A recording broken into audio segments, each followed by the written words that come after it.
ये है एंटार्क्टिका, जो सदियों से इंसानों की पहुंच से दूर और उनके लिए एक बहुत बड़ी मिस्ट्री रहा है। चाहे वो ब्लड वाटरफॉल्स हो, मिस्टीरियस एनिमल्स हो, अंडरग्राउंड लेक्स हो या बर्फ के नीचे दबे हुए शहर, एंटार्क्टिका के बारे में कई ऐसी मिथ्स और मिस्ट्रीज हैं जिनका आज भी सुराग नहीं लगाया जा सका। एंटार्क्टिका दुनिया का वो अकेला कॉन्टिनेंट है जहां कोई इंसान नहीं रहता, क्योंकि यहाँ पर टेम्परेचर -90 डिग्री सेल्सियस तक चला जाता है। इसके साथ साथ यहाँ पर 300 किलोमीटर पर आवर की स्पीड से बर्फ के तूफान भी आते हैं। इसी तरह एंटार्क्टिका दुनिया का सबसे ड्राई कॉन्टिनेंट भी है, इतना ड्राई कि आपको शायद ये जानकर हैरत होगी कि इसे डेजर्ट भी कहा जाता है, क्योंकि यहाँ पर सिर्फ 51 मिलीमीटर बारिश होती है। इस सब के बावजूद पिछले कई 100 साल से बहुत से कंट्रीज एंटार्क्टिका का कंट्रोल लेने की कोशिश कर रहे हैं। एंटार्क्टिका का ये मैप देखें, इस हिस्से को फ्रांस क्लेम करता है, इस पार्ट को नॉर्वे क्लेम करता है, ऑस्ट्रेलिया इस सारी राइट साइड को क्लेम करता है। इसी तरह ब्रिटेन, चिली, अर्जेंटीना और न्यूजीलैंड भी एंटार्क्टिका के कुछ हिस्सों को क्लेम करते हैं। लेकिन आखिर इसकी वजह क्या है? बर्फ की इस तह के नीचे आखिर ऐसा क्या है कि दुनिया की सुपर पावर्स इसका कंट्रोल लेना चाहती हैं? आज हम सॉल्व करने जा रहे हैं एंटार्क्टिका की कुछ मिस्ट्रीज, और साथ ही में हम इसकी भी खोज लगाएंगे कि एंटार्क्टिका को असल में डिस्कवर किसने किया था। और आखिर में हम ये भी देखेंगे कि इस बर्फ के नीचे आखिर ऐसे क्या राज छुपे हैं जिन्हें दुनिया की सुपर पावर्स जानती हैं और इसीलिए वो एंटार्क्टिका का कंट्रोल लेना चाहती हैं।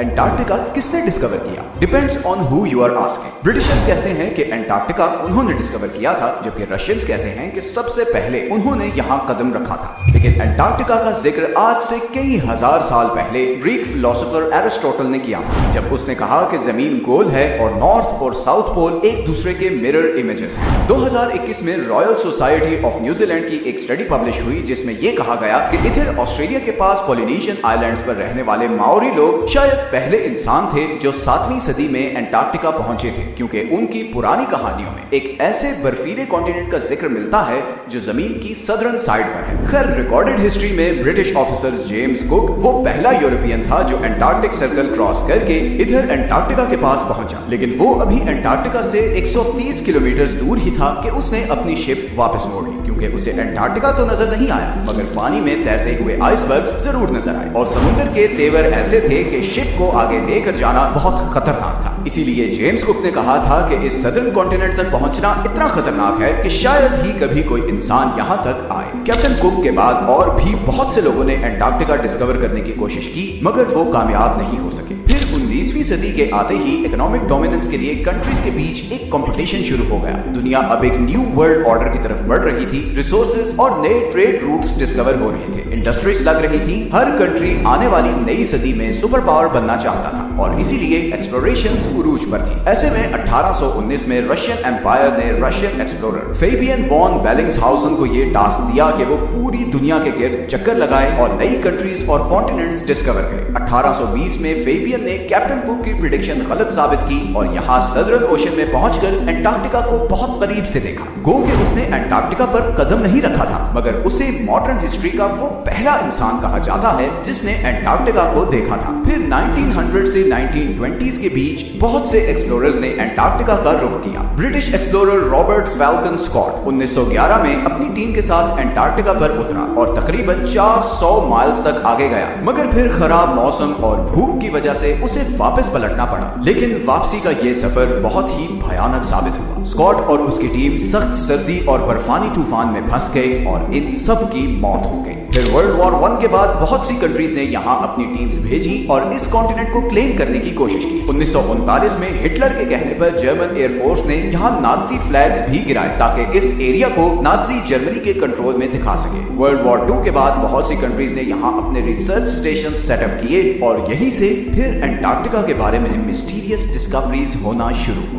सबसे पहली और बड़ी मिस्टीरियस डिस्कवरी ये है कि किसी जमाने में एंटार्क्टिका पर बर्फ नहीं बल्कि घने जंगल थे। इंपीरियल कॉलेज ऑफ लंदन के साइंटिस्ट्स के मुताबिक उन्हें यहाँ फॉसिलाइज्ड वुड मिली, जिससे पता चलता है कि करीबन 90 मिलियन ईयर्स पहले एंटार्क्टिका एक गर्म कॉन्टिनेंट था जहाँ पर घने जंगल होते थे। इसके अलावा उन्हें यहाँ कुछ ऐसे इंसेक्ट्स के फॉसिल्स भी मिले जो सिर्फ गर्म इलाकों में होते हैं। एंटार्क्टिका के बारे में दूसरी बड़ी और मिस्टीरियस डिस्कवरी ये थी कि इस 3 किलोमीटर की बर्फ के नीचे 400 लेक्स हैं जिनका अपना ही इकोसिस्टम है। वहाँ यहाँ पर ऐसे समुद्री जानवर हैं जो पूरी दुनिया में कहीं नहीं होते, जैसे ये बड़े बड़े स्पाइडर्स और सी थ्रू जेलीफिश। ये बर्फ के नीचे एक अलग ही दुनिया है। इसी तरह एंटार्क्टिका पर एक और चीज जिसने बहुत से एक्सप्लोरर्स को बहुत सालों तक पजल किए रखा, वो ये खूनी चश्मे हैं। मैकमर्डो की वैली में ये वाटरफॉल ऐसे है जैसे बर्फ से खून निकल रहा। मगर हाल ही में साइंटिस्ट्स ने ये डिस्कवरी की है कि इस वाटरफॉल का सुर्ख रंग इसलिए है क्योंकि इस चश्मे को एक बहुत ही सॉल्टी लेक से पानी आता था, जिस पर अब कई 100 फुट बर्फ पड़ चुकी है और वो लेक एटमॉस्फेयर से बिल्कुल कट ऑफ है।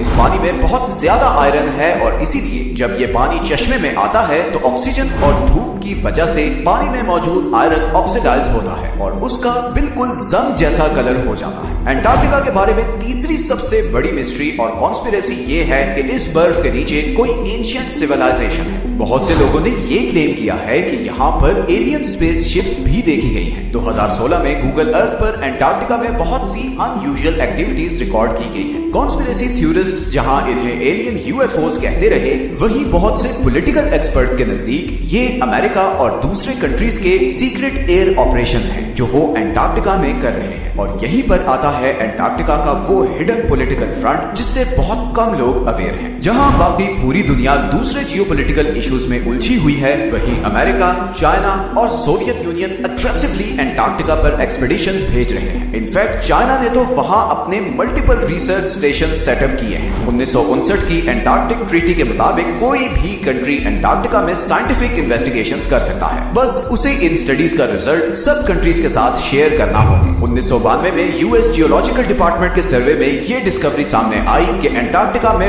500 बिलियन बैरल्स के नेचुरल गैस और ऑयल के रिजर्व्स हैं, लेकिन चाइना और ये दूसरे कंट्रीज इस ऑयल और गैस के लिए एंटार्क्टिका में इंटरेस्टेड नहीं है। बल्कि हाल ही में एंटार्क्टिका में बहुत ही बड़ी क्वांटिटी में नियोडिमियम, प्रेसियोडिमियम, टर्बियम और डिस्प्रोसियम जैसे रेयर अर्थ मिनरल्स के रिजर्व्स डिस्कवर हुए हैं। ये वो मिनरल्स हैं जो सारी इलेक्ट्रॉनिक डिवाइसेस में यूज होते हैं और क्योंकि दुनिया का फोकस अब ऑयल और गैस से हटकर इलेक्ट्रॉनिक डिवाइसेस को पावर करने वाले एनर्जी रिसोर्सेज की तरफ जा रहा है, तो इन मिनरल्स की डिमांड ऑयल और गैस से भी ज्यादा है। इलेक्ट्रिक कार्स और आयन बैटरीज ही अब फ्यूचर है और फ्यूचर को कंट्रोल करने की ये रेस ही इन सुपर पावर्स को एंटार्क्टिका की बर्फ और तूफानों में ले आई है। एंटार्क्टिका की लास्ट मिस्टीरियस डिस्कवरी ये सदर्न ओशंस है। दुनिया के खतरनाक तरीन समुद्रों में सदर्न ओशन का नाम आता है। हमारी दुनिया का क्लाइमेट और वाटर सप्लाई ये सदर्न ओशन ही कंट्रोल करता है, क्योंकि ये अटलांटिक और पैसिफिक ओशन के साथ भी मिलता है। साइंटिस्ट्स के मुताबिक दुनिया का 15% carbon emission southern ocean absorb करता है और ग्लोबल वार्मिंग के साथ साथ इस ओशन की इंपॉर्टेंस बढ़ती जा रही है, क्योंकि यहाँ पर जमी हुई बर्फ पिघल रही है और बर्फ के पिघलने से बहुत से खजाने अब बाहर आ रहे हैं